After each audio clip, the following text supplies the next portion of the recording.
نحمده ونصلي على رسوله الكريم اما بعد فقد قال الله تبارك وتعالى كما ورد في سورة النساء اعوذ بالله من الشيطان الرجيم بسم الله الرحمن الرحيم يا ايها الذين آمنوا بالله ورسوله والكتاب الذي نزل على رسوله والكتاب الذي انزل من قبل وقال عز وجل كما ورد في سورة المائدة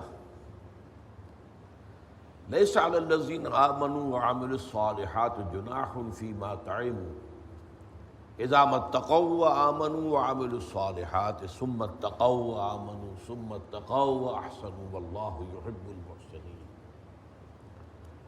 وقال عز وجل كما ورد في سورة الحجرات قالت الاعراب آمنا قل لم تؤمنوا ولكن قولوا اسلمنا ولما يدخل الايمان في قلوبكم صدق الله العظيم.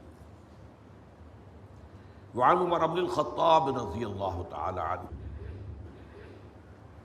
بینما نحن جلوس عند رسول اللہ صلی اللہ علیہ وسلم ذات یوم اذ طلع علینا رجل شدید بیاض الثياب شدید سواد الشعر لا يرى عليه اثر السفر ولا يعرفه منا احد حتى جلس الى النبي صلى الله عليه وسلم فاسند ركبتيه الى ركبتيه ووضع كفيه على فخذيه وقال يا محمد اخبرني عن الاسلام الى قوله تعالى ثم انطلق الى قوله عليه الصلاة والسلام ثم انطلق فلبثت مليا ثم قال لي يا عمر أتدري من السائل قلت الله ورسوله أعلم قال فإنه جبريل أتاكم يعلمكم دينكم رواه مسلم رحمه الله.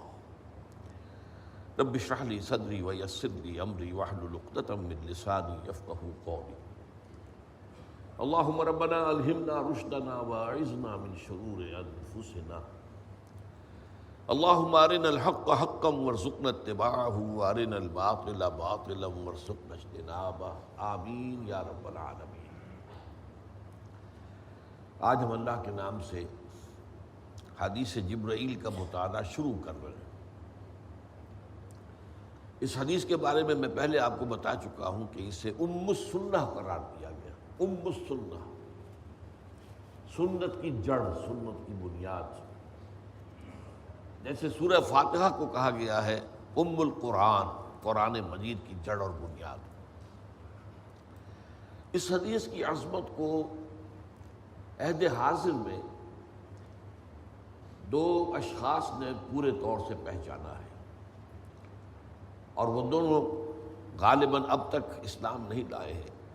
ایک امریکی ہے، سفید امریکی، اور ایک اس کی بیوی ہے جو جاپانی ہے.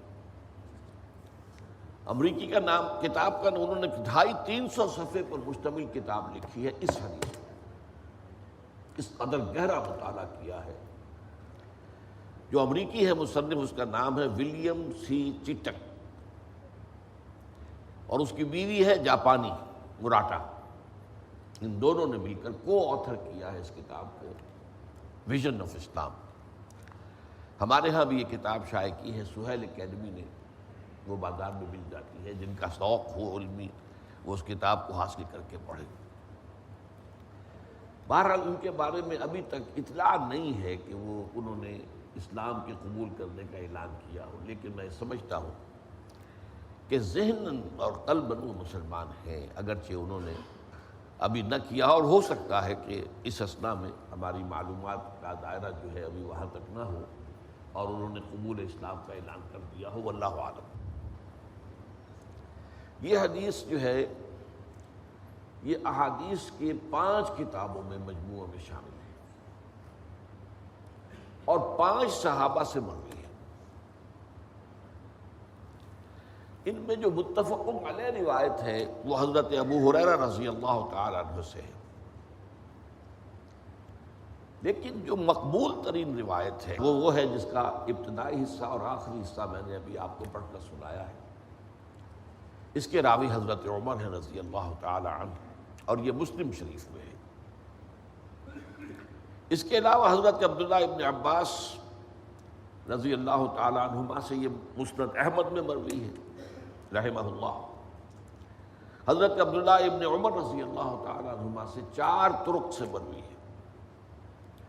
ابو عامر اشعری رضی اللہ تعالی عنہ سے یہ مسند احمد میں آئی ہے، اور حضرت ابو ہریرہ سے، جیسا کہ میں نے آپ کو بتایا رضی اللہ تعالی عنہ، یہ بخاری اور مسلم دونوں میں آئی ہے، متفق علیہ وہ ہے۔ لیکن بعض صحابہ ہیں جن کے بارے میں کہا جاتا ہے فقہائے صحابہ، تو یہ دین کا فہم اور دین کی سمجھ گہرائی میں، اس میں ظاہر بات ہے صحابہ برابر تو نہیں تھے، فرق مراتب تھا، تو حضرت عمر ان میں چوٹی کے آدمی ہیں، حضرت عبداللہ ابن عباس کا بھی شمار بھی ہے۔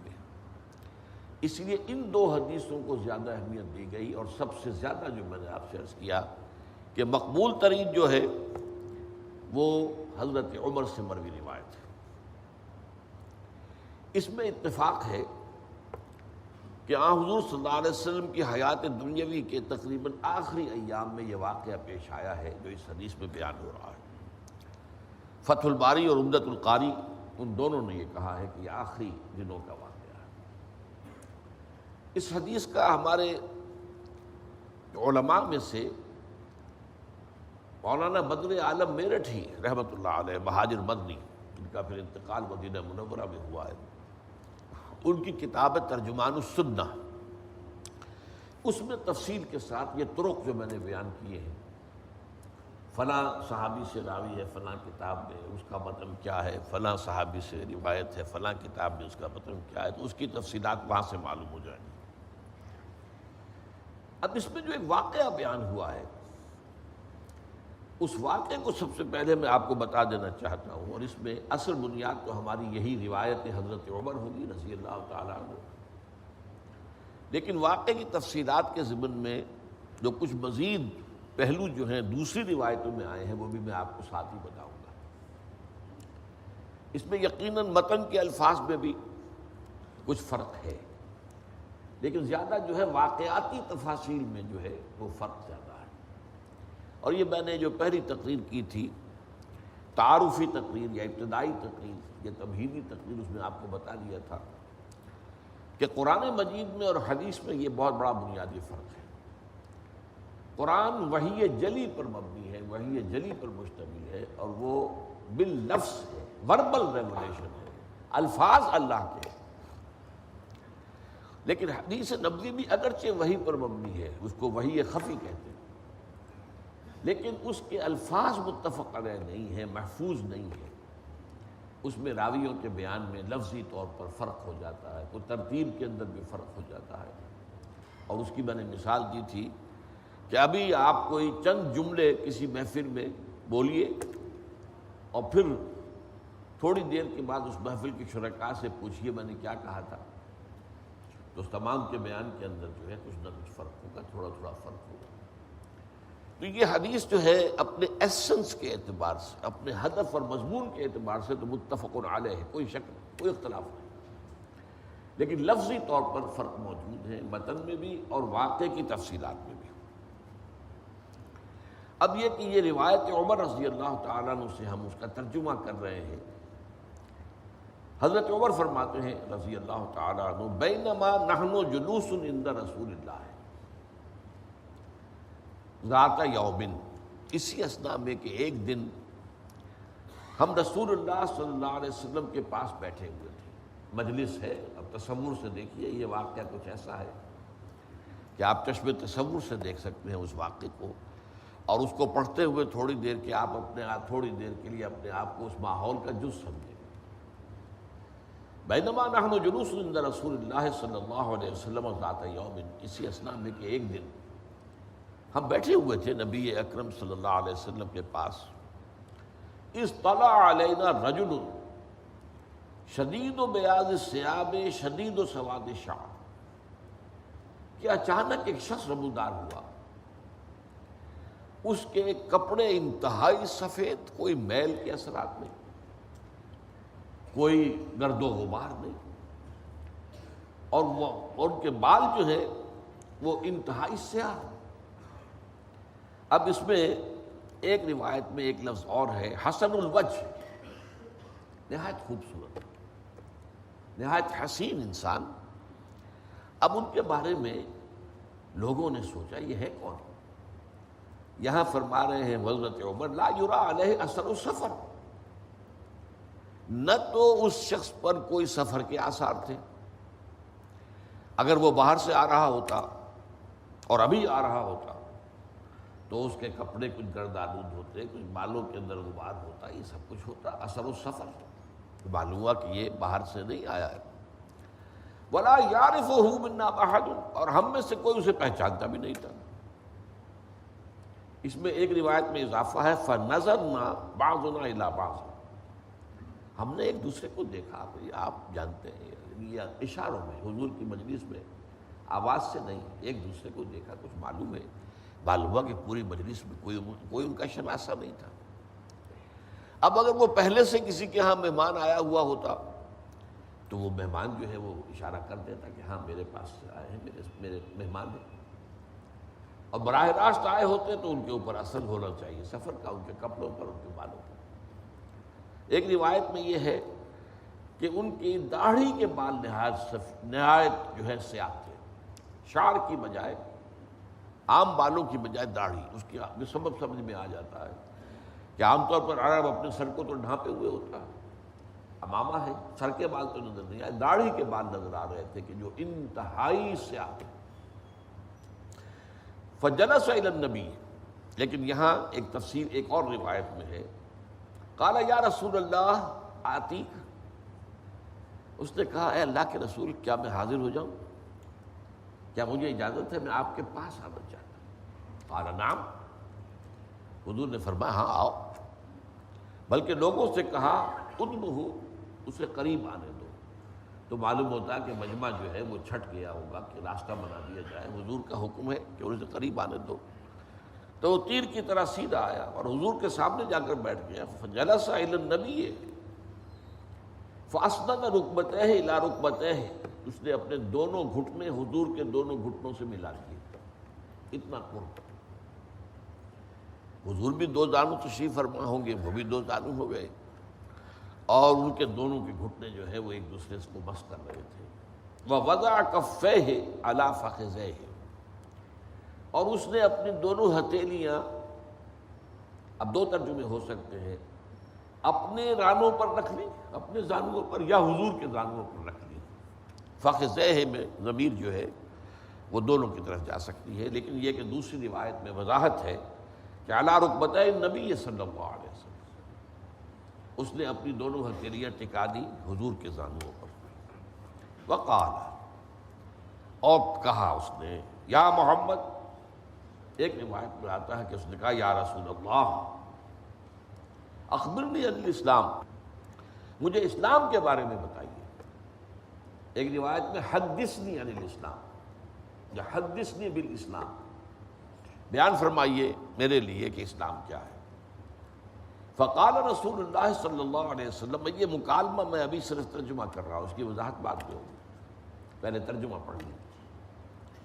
فقال رسول اللہ صلی اللہ علیہ وسلم الاسلام ان تشہد ان لا الہ الا اللہ وان محمد رسول اللہ صلی اللہ علیہ وسلم وتقیم الصلاۃ وتؤتی الزکاۃ وتصوم رمضان وتحج البیت ان استطعت الیہ سبیلا۔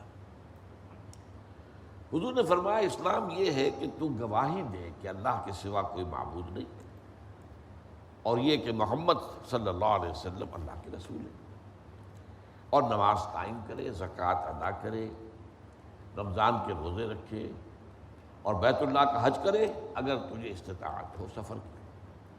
قال صدقت، اس شخص نے کہا آپ نے درست فرمایا۔ فعجبنا له یسألہ ویصدقہ، ہمیں تعجب ہوا یہ کون شخص ہے، حضور سے سوال بھی کر رہا ہے اور توثیق اور تصدیق کر رہا ہے۔ یہ انداز تو استاد کا ہوتا ہے کہ استاد شاگرد سے پوچھتا ہے اور سوال اگر اس کا جواب صحیح مل جائے تو اس کی تصدیق کرتا ہے اور شاباش دیتا ہے۔ یہ ہے کون؟ لیکن بہرحال خاموش ہے کہ یہ معاملہ صورتحال جب حضور خود اس کو برداشت کر رہے ہیں اور گویا کہ آپ کی اجازت شامل ہے، وہ جو کچھ کر رہا ہے اس کے لیے، تو فعجبنا لہ یسألہ ویصدقہ، ہمیں تعجب ہوا، سوال کر رہا ہے اور پھر تصدیق کر رہا ہے۔ قال فاخبرنی عن الایمان، پھر اس نے کہا کہ اب مجھے بتائیے ایمان کیا ہے۔ قال ان تؤمن باللہ وملائکتہ وکتبہ ورسلہ والیوم الآخر وتؤمن بالقدر خیرہ وشرہ۔ قال صدقت، حضور نے فرمایا ایمان یہ ہے کہ تو یقین رکھے اللہ پر اور اس کے فرشتوں پر اور اس کی کتابوں پر اور اس کے رسولوں پر اور قیامت کے دن پر، اور قدر کہ جو شے بھی دنیا میں خیر یا شر کسی پر وارد ہوتا ہے وہ اللہ کی طرف سے ہے۔ تؤمن باللہ بالقدر خیرہ وشرہ۔ قال صدقت، اس شخص نے پھر کہا صحیح کہا آپ نے، درست فرمایا۔ قال فاخبرنی عن الاحسان، اس کے بعد اس نے سوال کیا اب مجھے بتائیے احسان کیا ہے۔ قال ان تعبد اللہ کانک تراہ فإن لم تکن تراہ فإنہ یراک، اس کیفیت میں اللہ کی بندگی کرنا گویا کہ تم اسے دیکھ رہے ہو۔ اب اس میں دو روایتوں میں تعبدہ کی بجائے دو الفاظ آئے ہیں متبادل۔ ان تخشى اللہ، یہ حضرت عبداللہ ابن عمر رضی اللہ تعالیٰ عنہما کی روایت ہے، ان تخشى اللہ کانک تراہ فإن لم تکن تراہ فإنہ یراک۔ اور حضرت عبداللہ ابن عباس کی روایت میں رضی اللہ تعالیٰ عنہما ان تعمل للہ کانک تراہ فإن لم تکن تراہ فإنہ یراک، یہ الفاظ جو ہیں یہ مشترک ہیں۔ احسان یہ ہے کہ تو بندگی کرے اللہ کی، یا ڈرے اللہ سے، یا عمل کرے اللہ کے لیے، محنت کرے، بھاگ دوڑ کرے، جد و جہد کرے، اس کیفیت میں کہ گویا کہ تم اللہ کو دیکھ رہے ہو، اس یقین کی کیفیت کے ساتھ۔ فإن لم تکن تراہ، کیونکہ اگر تم اسے نہیں دیکھ رہے، فإنہ یراک، وہ تو تمہیں دیکھ رہا ہے۔ اس حوالے سے یہ احسان کی ڈیفینیشن آ گئی۔ قال فاخبرنی عن الساعہ، اب اس نے کہا مجھے قیامت کے بارے میں بتائیے۔ قال ما المسؤول عنها بعالم من السائل، حضور نے فرمایا جس سے پوچھا جا رہا ہے، جس سے سوال کیا جا رہا ہے، وہ پوچھنے والے سے زیادہ نہیں جانتا قیامت کے بارے میں۔ اور ایک روایت میں آتا ہے کہ یہاں حضور نے فرمایا فی خمس لا یعلمہن الا اللہ، یہ تو ان 5 چیزوں میں سے ہے جس کا علم اللہ کے سوا کسی کو نہیں۔ اور پھر حضور نے وہ آیت پڑھی ثم تلا النبی صلی اللہ علیہ وسلم، یہ سورہ لقمان کے آخر میں ہے، ان اللہ عندہ علم الساعہ وینزل الغیث ویعلم ما فی الارحام وما تدری نفس ماذا تکسب غدا وما تدری نفس بأی ارض تموت ان اللہ علیم خبیر۔ اللہ تعالیٰ ہی ہے جس کے پاس قیامت کا علم ہے کہ وہ کب آئے گا، وہی ہے جو بارش برساتا ہے، وہی ہے جو جانتا ہے کہ ماؤں کے پیٹوں میں کیا ہے، اور کسی انسان کو، کسی ذی نفس کو یہ معلوم نہیں ہے کہ وہ کل کیا کمائی کرے گا، کل کوئی نیکی کمائے گا یا بدی کمائے گا، یا دنیا کی کمائی کے اعتبار سے بھی کیا پتہ۔ وما تدری نفس بأی ارض تموت، اسی طرح کسی انسان کو، کسی کو یہ معلوم نہیں ہے کہ اس کی موت کس جگہ واقع ہے۔ کیا پتہ ہے ساری عمر تو اپنے شہر میں مقیم رہا اور آخری وقت میں کسی سفر پر نکلا اور سفر میں موت آ گئی، تو کچھ معلوم نہیں موت کہاں آئے گی۔ ان اللہ علیم خبیر، یہ تو اللہ ہی ہے جو ہر چیز کا علم رکھتا ہے اور ہر شے سے باخبر ہے۔ قال فاخبرنی عن اماراتها، تو حضور یہ تو بتا دیجئے کہ اس قیامت کی نشانیاں کیا ہوں، کیسے معلوم ہوگا کہ قیامت قریب آ گئی۔ قال ان تلد الامۃ ربتها، جب تم دیکھو گے کہ لونڈی اپنی مالکہ کو جنے گی۔ اس کا مفہوم کیا ہے؟ اکثر کے نزدیک یہی ہے کہ اتنی سرکش ہو جائے گی اولاد کہ بیٹیاں جو عام طور پر زیادہ جو ہے وہ اپنے والدین کا ادب کرنے والی اور زیادہ جو ہے اپنی بات کو، اپنی آواز کو پست رکھنے والی ہیں، ان کا حال یہ ہو جائے گا کہ گویا کہ اپنی ماؤں کی مالکہ ہیں، مائیں ان سے ڈریں گی کہ ان کی کسی غلط بات میں نے ٹوک دیا تو پتہ نہیں پلٹ کر یہ کیا کہہ دیں۔ زیادہ زبان خاموش رکھیں، زبان بند رکھیں۔ ان تلد الامۃ ربتہا، کہ لونڈی اپنی مالکہ کو جنے۔ وَأَن تَرَى الْحُفَاةَ الْعُرَاةَ الْعَالَةَ رِعَاءَ الشَّاءِ يَتَطَاوَلُونَ فِي الْبُنْيَانِ، اور یہ کہ تم دیکھو کہ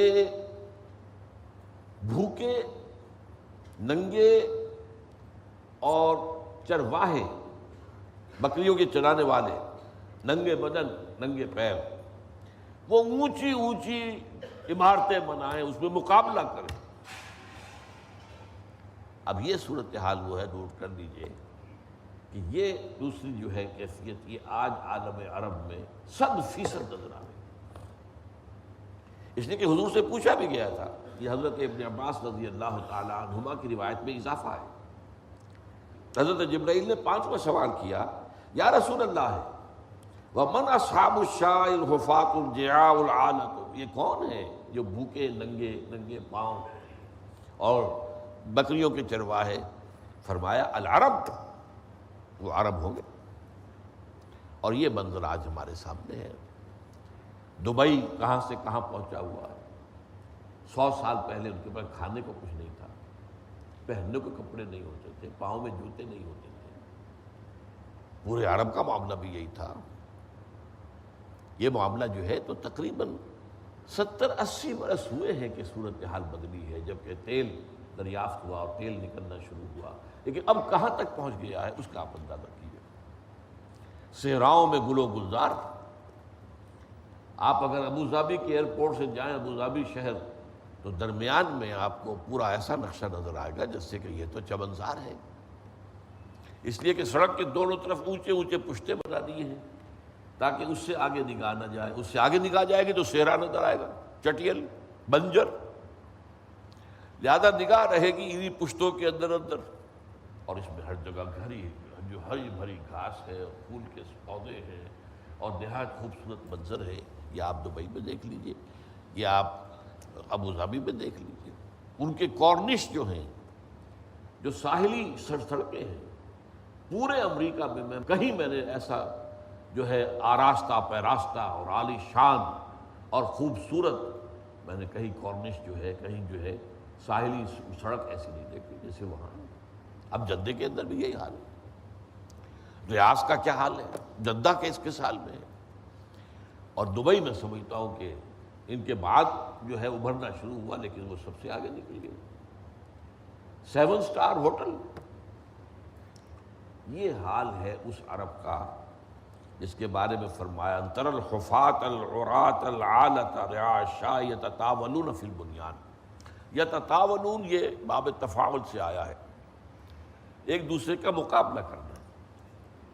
اور یہ میں اب تو میرا داخلہ جو ہے وہ 13-14 سال سے بند ہے یو اے ای میں، لیکن یہ کہ اس سے پہلے میں جاتا رہا ابوظہبی، دبئی، تو وہاں میں ایک بلڈنگ میں ٹھہرا ہوا تھا اور اس کے برابر بڑی اونچی عالیشان بلڈنگ اسے گرا رہے تھے۔ نہیں کہ نہیں، میں نے پوچھا یہ کیا افتاد ہے، یہ کیوں گرا رہے ہیں؟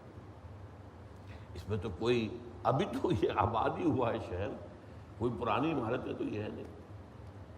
کہنے لگے اس کے قریب میں اس سے اونچی عمارت بن گئی ہے، لہذا اب اس عمارت کو گرا کر اور اس سے اونچی عمارت بنانی ہے۔ یہ مقابلہ جو ہے یتطاولون فی البنیان، عمارتوں کی اونچائی میں وہ ایک دوسرے کا مقابلہ کریں گے۔ یہ نقشہ میں اپنی آنکھوں سے دیکھ کر آیا۔ اس کے بعد ثم انطلقا، حضرت عمر فرماتے ہیں رضی اللہ تعالیٰ عنہ، پھر وہ شخص چلا گیا۔ فلبثت ملیا، تو میں کچھ متردد سا رہا، میرے ذہن میں یہ الجھن رہی، یہ سائل کون تھا؟ لبثت ملیا، فقال علی، تو مجھ سے حضور نے فرمایا، یا عمر وتدری من السائل، اے عمر تمہیں معلوم ہوا یہ سائل کون تھا؟ قلت اللہ ورسولہ اعلم، میں نے کہا اللہ اور اس کا رسول بہتر جانتے ہیں، صحابہ کا عام معمول یہی تھا۔ قال، حضور نے فرمایا، فإنہ جبریل اتاکم یعلمکم دینکم، یہ جبرائیل تھے جو آئے تھے تمہیں تمہارا دین سکھانے کے لیے۔ اب یہ جو اختتامی حصہ ہے یہ حضرت عمر کی اس روایت میں بہت ہی مختصر ہے اور نامکمل ہے۔ ایسے محسوس ہوتا ہے کہ جیسے حضرت عمر جیسے ہی وہ شخص بھی نکلا واپس گیا، حضرت عمر بھی وہاں سے، کوئی ضرورت ہوگی آپ کو جلدی ہوگی آپ وہاں سے روانہ ہو گئے۔ تو بعد میں جو پیش آیا وہ انہیں معلوم نہیں تھا۔ بعد میں جو پیش آیا وہ کیا تھا کہ ذرا سے توقف کے بعد جب وہ شخص چلا گیا تو حضور نے فرمایا، ردہ علیہ، اس شخص کو ذرا لوٹا کر لاؤ میرے پاس۔ کہیں فرمایا التمسوہ، ذرا اسے تلاش کرو، الیہ بالرجل، اس آدمی کو میرے پاس لاؤ۔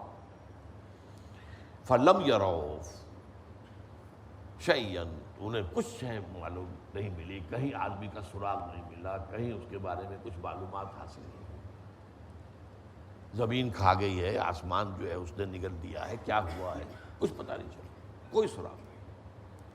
اس پر حضور نے فرمایا، او ہو یہ جبرائیل تھے، اور اس کے بارے میں آتا ہے، والذی نفسی بیدہ، قسم ہے، یہ حضرت ابو عامر اشعری سے روایت ہے مسند احمد میں، والذی نفسی بیدہ ما جاءنی قط الا وانا عارفہ الا ان تکون ہذہ المرہ، اس ہستی کی قسم جس کے ہاتھ میں میری جان ہے، کبھی ایسا نہیں ہوا کہ جبرائیل میرے پاس آئے ہوں مگر میں ان کو پہچان لیتا تھا۔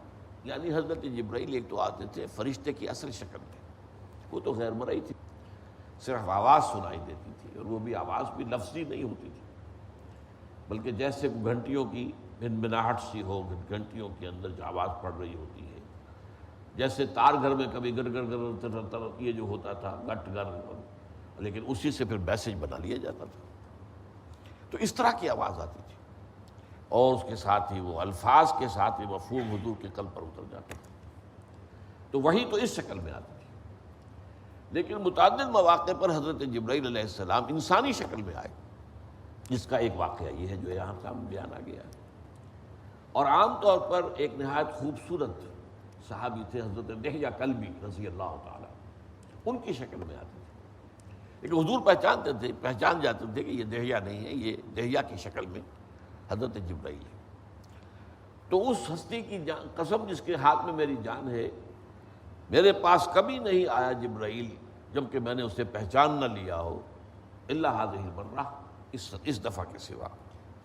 اسی طرح یہ حضرت عبداللہ ابن عمر رضی اللہ تعالی عنہما کی روایت میں ہے، ما جاءنی فی صورت الا عرفتہ غیر ہذہ الصورہ، کبھی ایسا نہیں ہوا کہ کسی بھی شکل میں کسی صورت میں حضرت جبرائیل آئے ہوں اور میں نے پہچانا نہ ہو، صرف سوا اس مرتبہ کے۔ اب اس میں یہ بھی جان دیجئے کہ یہ جو فرمایا کہ یہ جبرائیل تھے جو تمہیں تمہارا دین سکھانے آئے تھے، تو اس کے ضمن میں جو بخاری کی روایت اور حضرت ابو ہریرہ سے مسلم کی روایت ہے، اس میں الفاظ یہ ہیں اضافی، اراد ان تعلموا اذ لم تسألوا، جبرائیل اس لیے آئے تھے انہوں نے چاہا کہ تم وہ چیزیں جان لو جن کے بارے میں تم نے سوال نہیں کیا ہے۔ دین کی بعض حقیقتیں ایسی ہیں جن کے بارے میں تمہیں سوال کرنا چاہیے تھا، تمہیں پوچھنا چاہیے تھا، وضاحت طلب کرنی چاہیے تھی، تم نے نہیں کی ہے۔ تو حضرت جبرائیل آئے ہیں اس خلا کو پر کرنے کے لیے، اذ لم تسألوا، جبکہ تم نے سوال نہیں کیا۔ دوسرے یہ کہ عبداللہ ابن عمر رضی اللہ تعالی عنہما کی روایت میں یہ الفاظ بھی ہیں، ما رأینا رجلا اشد توقیرا لرسول اللہ من ھذا الرجل، ہم نے نہیں دیکھا کسی انسان کو کہ وہ اتنی عزت کرتا ہو اللہ کے رسول کی جتنی کہ وہ شخص کر رہا ہے۔ کأنہ یعلم رسول اللہ صلی اللہ علیہ وسلم، ایسے محسوس ہوتا تھا کہ یہ تو حضور سے واقف ہے، حضور کو جانتا ہے، حضور کے مرتبے سے واقف ہے، حضور کے نبوت و رسالت سے واقف ہے۔ تو یہ میں نے آپ کے سامنے واقعہ رکھ دیا، ابتدا اس کی کیا تھی اور انتہا کیا ہوا ہے، اور اس میں یہ کہ حضرت عمر نے جو فرماتے ہیں کہ میں فلبثت ملیا، تو میں ذرا متردد رہا، اور اس میں روایات میں آتا ہے 2 یا 3 دن کے بعد ہو سکتا ہے کہ حضرت عمر کی ملاقات، حضور کی خدمت میں حاضری اس کے بعد 2 دن بعد 3 دن بعد ہوئی، کیونکہ عام طور پر یہ معلوم ہے کہ حضرت عمر نے ایک انصاری صحابی کے ساتھ معاہدہ کیا ہوا تھا، دکان تھی مشترک، ایک دن تم بیٹھو دکان پر، میں حضور کی صحبت میں رہوں گا، اگلے دن میں بیٹھوں گا دکان پر اور تم حضور کی صحبت سے فیض یاب ہونا، یہ تقسیم کار تھی۔ تو اگلے دن شاید وہ اپنے اس معاہدے کی وجہ سے نہیں آئے، اور اس کے بعد ایک اور دن ہو سکتا ہے کہ وہ کسی اور مصروفیت کی وجہ سے نہیں آئے۔ اب جب آئے تو حضور صلی اللہ علیہ وسلم نے حضرت عمر کے چہرے پر پڑھ لیا کہ یہ کچھ متردد سے ہے، کوئی تشویش میں ہے، تو حضور نے خود پوچھا یا عمر اتدری من السائل، اے عمر تمہیں معلوم ہوا یہ سائل کون تھا؟ قلت اللہ ورسولہ اعلم، تو حضرت عمر نے فرمایا اللہ اور اس کا رسول بہتر جانتے ہیں۔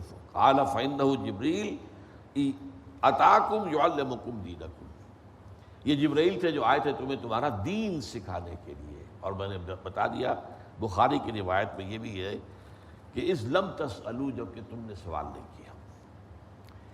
اب اس میں جو 4 سوال آئے ہیں جن کے جوابات حضور نے دیے،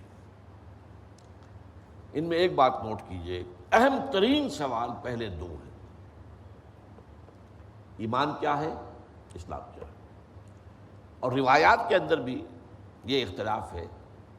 ابن عمر کی روایت میں پہلا سوال تھا ایمان کے بارے میں، دوسرا سوال تھا اسلام کے بارے میں، یہ میں بعد میں عرض کروں گا، اور حضرت عمر کی روایت میں پہلا سوال تھا، اور اکثر اور دوسری روایات میں، اکثر میں سب میں مشترک بات یہ ہے کہ پہلا سوال تھا اسلام کے بارے میں، دوسرا سوال تھا ایمان کے بارے میں۔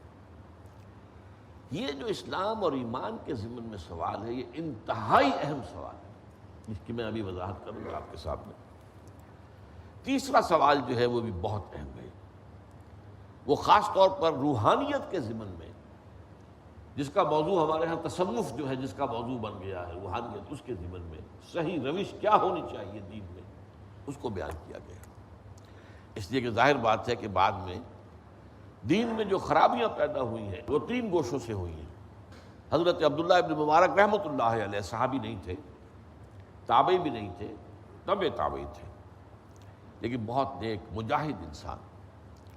ان کا ایک شعر ہے وَمَا أَفْسَدَ الدِّينَ إِلَّا الْمُلُوكُ وَرُهْبَانُ سُوءٍ وَأَحْبَارُهَا، وَأَحْبَارُ سُوءٍ وَرُهْبَانُهَا۔ دین میں فساد جو ہے وہ 3 طرف سے آتا ہے یا آیا ہے، یعنی معلوم ہوتا ہے کہ دور خلافت راشدہ کے مقابلے میں تو اس دور میں بھی فساد آ چکا تھا۔ اب یہ ریلیٹو بات ہے، ایک آج کا دور ہے، فساد جس انتہا کو پہنچا ہے، ظہر الفساد فی البر والبحر بما کسبت ایدی الناس، بحر و بر میں فساد ہے، فتنہ ہے۔ لیکن ظاہر بات ہے کہ دور خلافت راشدہ کے بعد اس میں جو ہے کمتی جو آتی رہی ہے، کمی جو آتی رہی ہے، تو پھر ان دوروں کے اندر بھی جو حساس لوگ تھے انہیں فتنہ محسوس ہو رہا تھا، فساد محسوس ہو رہا تھا۔ لیکن یہ کہ اس کی سورس کیا ہے، وما افسد الدین الا الملوک، یا تو بادشاہ سلاطین وہ دین میں ہیرا پھیری کرواتے ہیں اپنے مفادات کے لیے، اور یا یہ کہ احبار و سوئن علماء سوء، دین فروش علماء، فتویٰ فروش علماء، جو اصل میں اپنے دین کو اور اپنے علم کو کمائی کا ذریعہ بناتے ہیں، طالب دنیا، احبار و سوئن ورہبانھا، ان کے راہب۔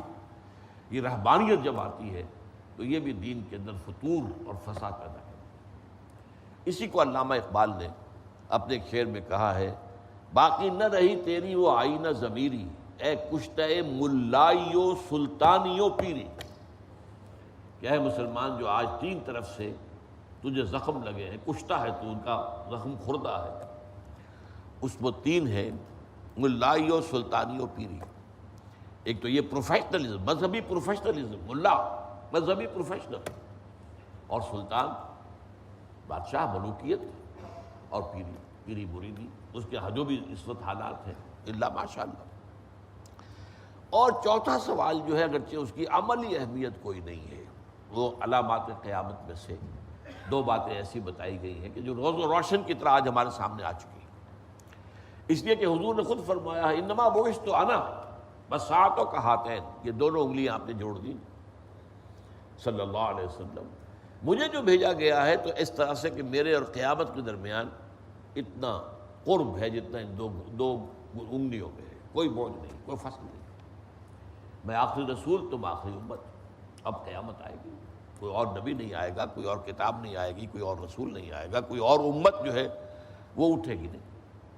تو گویا کہ اصل میں حضور کی بعثت ہی فی نفس ہی علامات قیامت میں سے شمار کی گئی، لیکن اس کے بعد یہ ہے کہ پھر چھوٹی علامتیں بڑی علامتیں ان پر جو ہے جو احادیث کے مجموعے ہیں ان میں پورے باب ہیں، تو علامات جو ہیں چھوٹی بھی ہیں بڑی بھی ہیں، اور اس میں یہ کہ کتاب و علامات الساعہ، یہ کتاب جو ہے وہ مل جائے گی آپ کو، علامات الساعہ قیامت کی نشانی، اور یہ آپ کو احادیث ملے گی۔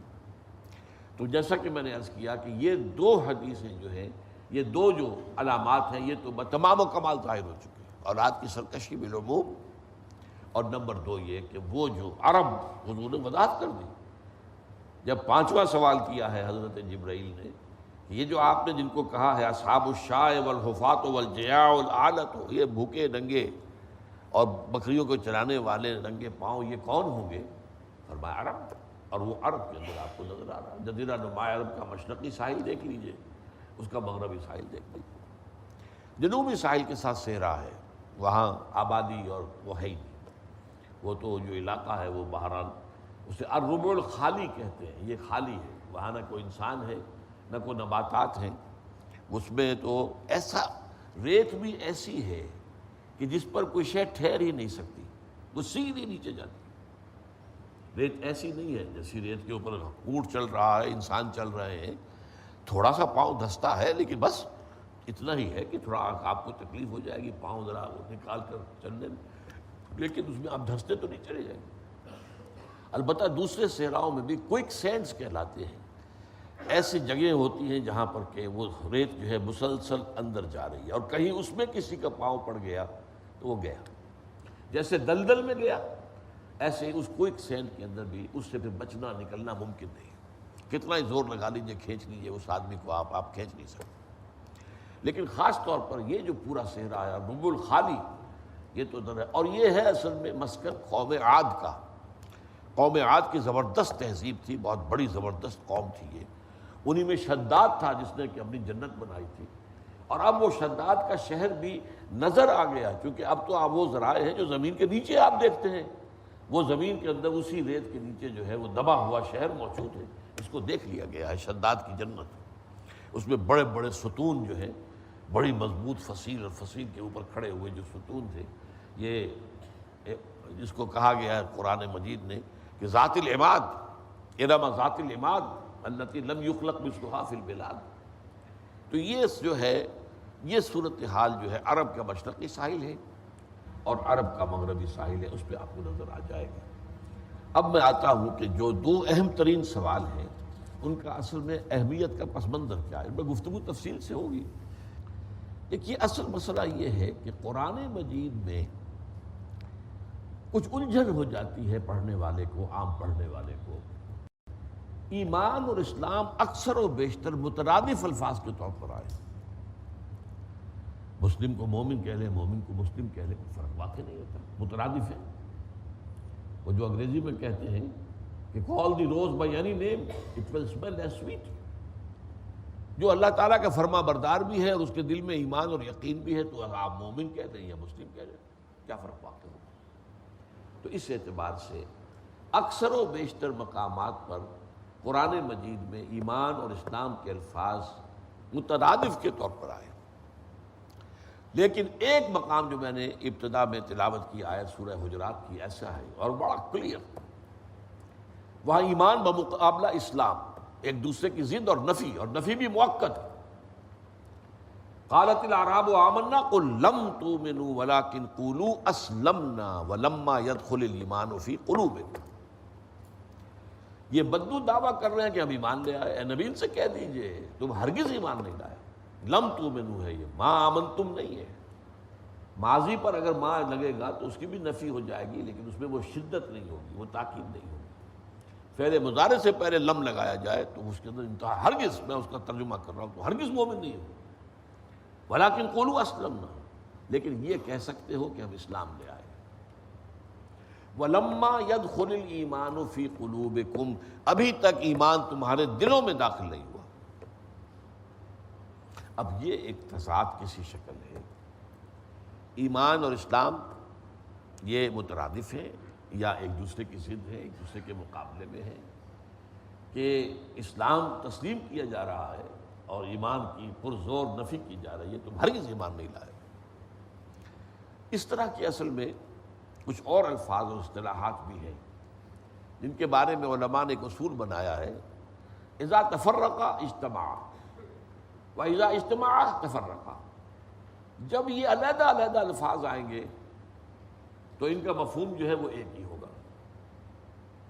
مومن مسلم علیحدہ علیحدہ آ رہے ہیں تو مختلف مقامات، ایمان اسلام مختلف مقامات، وَإِذَا اجْتَمَعَ تَفَرَّقَ، جب ایک مقام پر آئیں گے تو ان میں تفرقہ ہو جائے گا، اس کے معنی بدل جائیں گے، اسلام کے اور ہوں گے، ایمان کے اور ہوں گے۔ یہی معاملہ نبی اور رسول کا ہے، اذا تفرقا اجتماع واذا اجتماع تفرقا، جب علیحدہ علیحدہ ذکر ہو رہا ہوگا تو وہاں پر نبی کو رسول کہہ دو، رسول کو نبی کہہ دو، کوئی فرق واقع نہیں ہے۔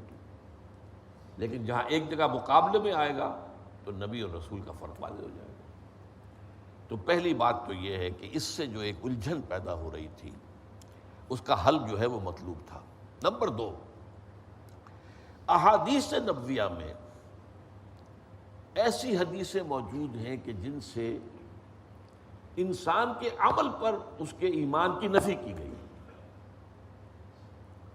مثلا لا یزنی الزانی حین یزنی وہو مومن، کوئی زانی حالت ایمان میں زنا نہیں کر سکتا۔ ولا یسرق سارق حین یسرق وہو مومن، کوئی چور حالت ایمان میں چوری نہیں کر سکتا۔ جب وہ یہ کام کر رہا ہے ایمان اس کے دل میں نہیں ہے، ایمان ہو اور پھر چوری ہو، ایمان ہو اور پھر زنا ہو۔ ولا یشرب الخمر حین یشرب وہو مومن، اور نہ ہی کوئی شرابی حالت ایمان میں شراب پیتا ہے۔ اس وقت بعض احادیث میں پھر وضاحت ہے کہ ایمان اس کے دل سے نکل کر وہ ایک پرندے کے مانند جو ہے چکر لگاتا رہتا ہے۔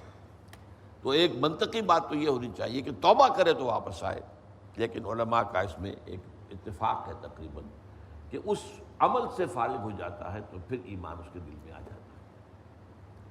لیکن اس سے ایک بات ثابت ہو گئی کہ گناہ کبیرہ سے گویا کہ ایمان کی نفی ہے۔ یہ وہ چیز ہے کہ جس سے بہت بڑی گمراہی پیدا ہوئی۔ چنانچہ سب سے بڑا گمراہ فرقہ یا جماعت یا گروہ جو پیدا ہوا اسلام میں، خوارج، وہ اسی بنیاد پر ہوا۔ گناہ کبیرہ کا مرتکب کافر ہو گیا، جب کافر ہو گیا تو اس کی جان اور مال مباح ہے، مرتد ہے، قتل کر دیا جائے گا، اس کا مال آپ لے لیں گے، وہ مال غنیمت ہوگا، اس کی عورتیں تمہارے لیے مباح ہو جائیں گی، تمہاری لوڈیاں بن جائیں گی۔ یہ خوارج کا فتنہ بہت زبردست فتنہ تھا، بہت زبردست فتنہ تھا۔ حضرت علی کے زمانے میں پیدا ہو گیا لیکن بعد میں بڑھتا چلا گیا۔ تو یہ جو غلط فہمی پیدا ہوئی ہے اصل میں یہ اسی سے ہوئی، ان احادیث سے۔ اور اس میں تو یہاں تک حدیث میں آتا ہے، یعنی ایک تو گناہ کبیرہ ہے، ایک ہے سوء خلق، انسان کے اخلاق کی کمی، سوء اخلاق۔ فرمایا لا یؤمن واللہ لا یؤمن واللہ لا یؤمن، خدا کی قسم وہ شخص مومن نہیں ہے، خدا کی قسم وہ شخص مومن نہیں ہے، خدا کی قسم وہ شخص مومن نہیں ہے۔ قیل من یا رسول اللہ، پوچھا گیا حضور کون، کس کے بارے میں فرما رہے ہیں؟ فرمایا الذی لا یامن جارہ بوائقہ، وہ شخص کے جس کی ایذا رسانی سے اس کا پڑوسی امن میں نہیں ہے۔ اب یہاں کوئی گناہ کبیرہ کا ذکر نہیں ہے، بد اخلاقی کا معاملہ ہے۔ کوئی شخص جو ہے اپنے اخلاق کے اندر اتنا کم ہے کہ اس کی وجہ سے اس کا پڑوسی بے چین ہے، پریشان کر رہا ہے پڑوسی کو، اور 3 دفعہ قسم کھا کر نفی کر رہے ہیں۔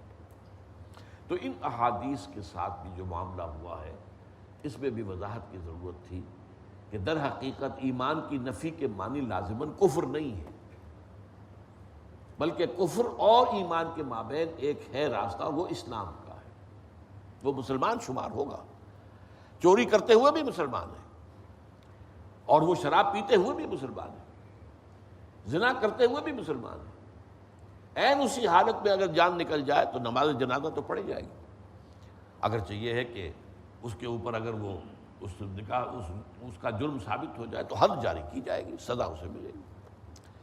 اسی طریقے سے قرآن مجید کے بعض مقامات پر دو ایمانوں کا ذکر ہے، اسی لیے میں نے شروع میں وہ آیات پڑھی تھی سورہ نساء کی اور سورہ مائدہ۔ سورہ نساء میں فرمایا یا ایھا الذین آمنوا آمنوا باللہ ورسولہ والکتاب الذی نزل علی رسولہ والکتاب الذی انزل من قبل، اہل ایمان لاؤ اللہ پر اور اس کے رسول پر۔ اب کیا مطلب؟ ایک درجے میں تو تم مومن ہو پہلے ہی، لیکن اصل ایمان جو ہے وہ کچھ اور ہے، ایمان لاؤ تو دو ایمان ہو گئے، اس کو بھی سمجھنا اس سے مراد کیا ہے۔ اسی طرح بڑی ہی اونچی آیت ہے، بہت عظیم آیت ہے سورہ مائدہ کی، لیس علی الذین آمنوا وعملوا الصالحات جناح فیما طعموا اذا ما اتقوا وآمنوا وعملوا الصالحات ثم اتقوا وآمنوا ثم اتقوا واحسنوا واللہ یحب المحسنین۔ جو بھی مسلمان جو ایمان اور عمل صالح پر کاربند ہوں، انہوں نے کسی شے کی حرمت کا حکم آنے سے پہلے اگر وہ شے کھائی پی ہے تو اس پر کوئی مواخذہ نہیں ہوگا۔